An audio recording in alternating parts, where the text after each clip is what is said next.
इस पर कर लो अमल। शीर्षक संत साही स्वामी जी महाराज।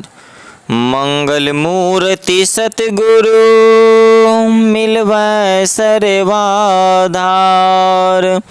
मंगलमय मंगल करन विनवा बारंबार। ज्ञान उदधि अरु ज्ञान घन सतगुरु शंकर रूप। नमो नमो बहुबार ही सकल सुपूजन भूप। उपस्थित धर्मानुरागी सत्संग प्रेमी सदात्माओं, माताओं एवं बहनों, गोस्वामी तुलसीदास जी महाराज ने रामचरितमानस में लिखा है, सुनी समझहि जन मुदित मन, मज्जहि अति अनुराग।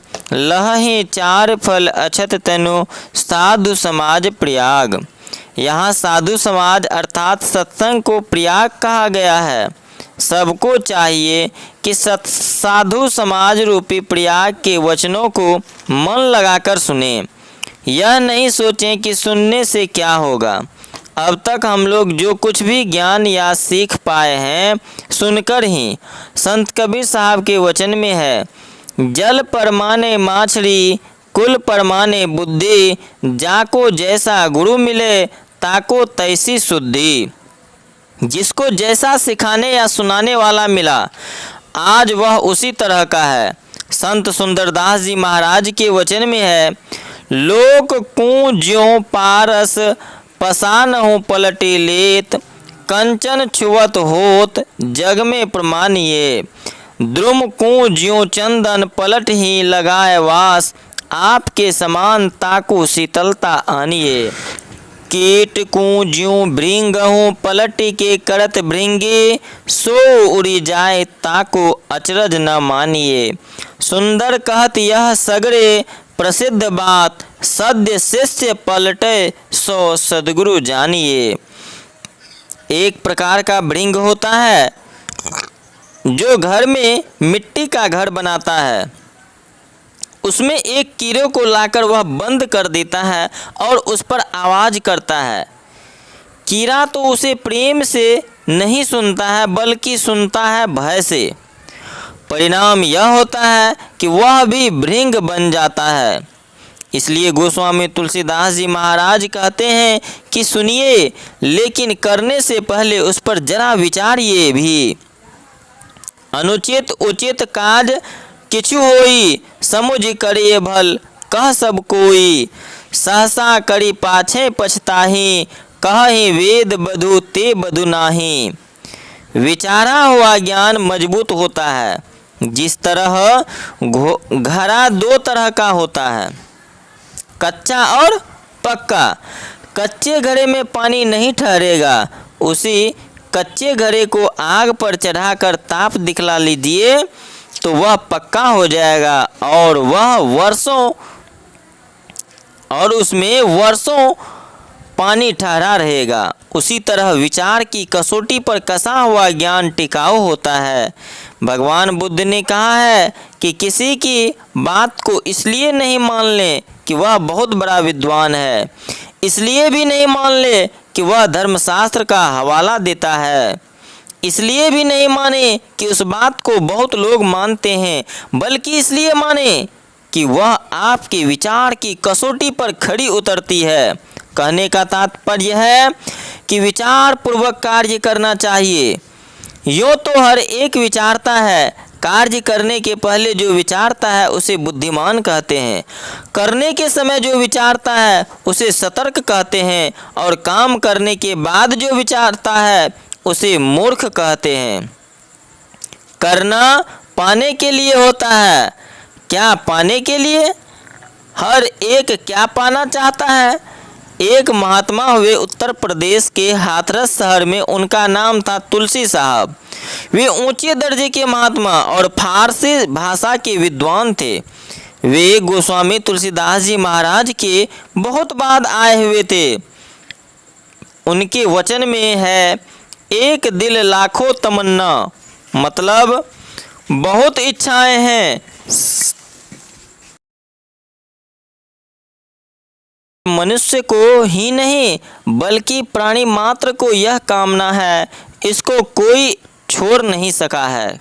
और सुख भी चाहिए तो नित्य और अविनाशी, वह सुख जो लगकर छूटे नहीं।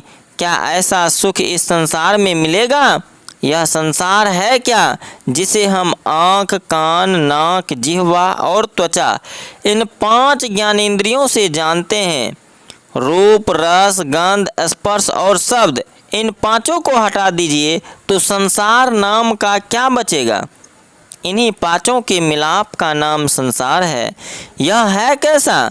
लक्ष्मण जी ने वनवास काल में भगवान राम से बहुत से प्रश्न पूछे थे। उनमें एक प्रश्न यह भी था कि माया किसे कहते हैं। भगवान राम ने थोड़े शब्दों में माया की परिभाषा इस प्रकार दी थी, गोचर जहाँ लगी मन जाई, सो सब माया जानहु भाई। ज्ञान और कर्म की जितनी भी इंद्रियां हैं, ये जहाँ तक जाती हैं और इनको जहाँ तक ग्रहण और ज्ञान होता है, सब माया है। तात्पर्य यह कि माया सत्य प्रतीत होती है परंतु सत्य है नहीं। रजत सीप महाभास जिमि, जथा भानु कर बारे, यद्यपि मृषा तिहु काल सो, ब्रह्म न सकई कोई टारी। यद्यपि यह संसार है असत्य, लेकिन इसका दिया हुआ दुख असत्य नहीं, सत्य है। गोस्वामी तुलसीदास जी महाराज एक पद्य में लिखते हैं, सुभग सेज सोवत सपने, बारिधि बूढ़त भय लागे, कोटि हूँ नाव न पाओ सो, जब लगी आप न जागे। फर्ज कीजिए कि आप सुंदर और मुलायम बिछावन पर सोए हुए हैं, लेकिन जब स्वप्न देखते हैं कि नदी में डूब रहा हूँ, तब बिछावन पर सोने का सुख नहीं बल्कि नदी में डूबने का दुख पाते हैं।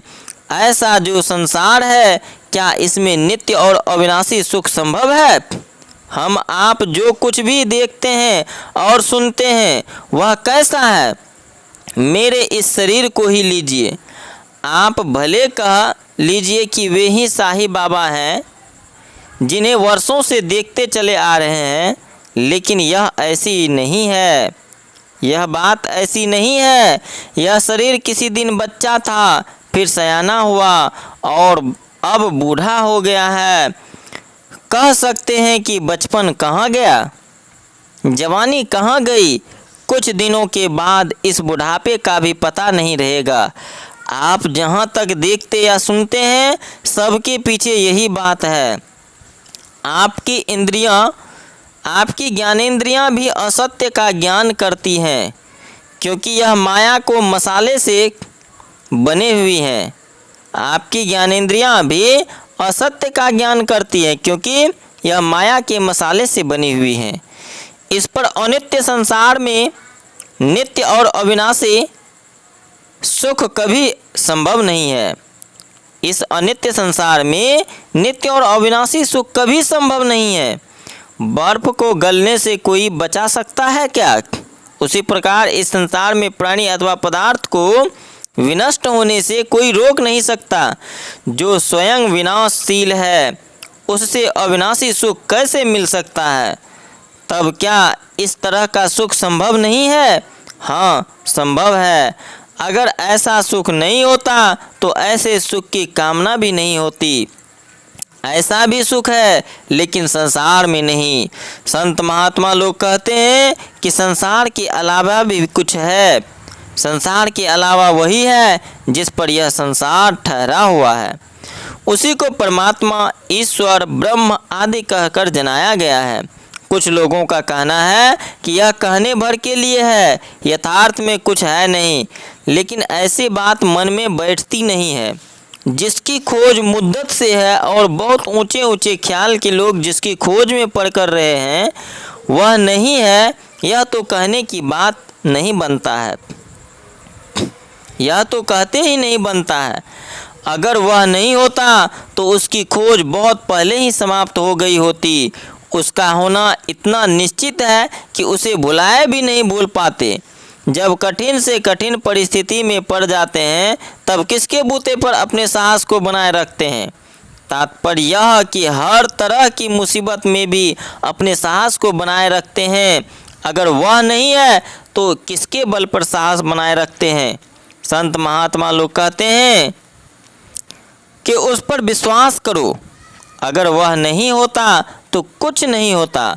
अगर लोग कहते हैं कि उसको देखते कहाँ हैं, देखते तो आप बहुतों को नहीं हैं। रात में जो तारे दिखलाई पड़ते हैं थे, अभी कहाँ दिखलाई पड़ते हैं।